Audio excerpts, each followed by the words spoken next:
Activating notifications on your Degiro account can help you stay informed about important updates and market changes. Follow these simple steps to set up notifications. Step 1. Log into your Degiro account. Open your web browser and go to the Degiro website. Enter your login credentials to access your account dashboard. Step 2. Navigate to Settings. Once logged in, look for the Settings or Preferences option, usually found in the upper right corner of the dashboard. Click on it to access your account settings. Step 3. Find Notification Preferences. In the Settings menu, locate the section dedicated to notifications or alerts. This section will allow you to customize your notification preferences. Step 4. Select Notification Types. Choose the types of notifications you want to receive. Options may include price alerts, news updates, or transaction confirmations. Check the boxes next to your preferred notification types.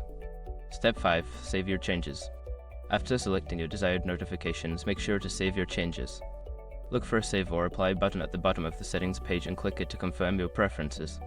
By following these steps, you can effectively activate notifications on your Degiro account and stay updated on your investments.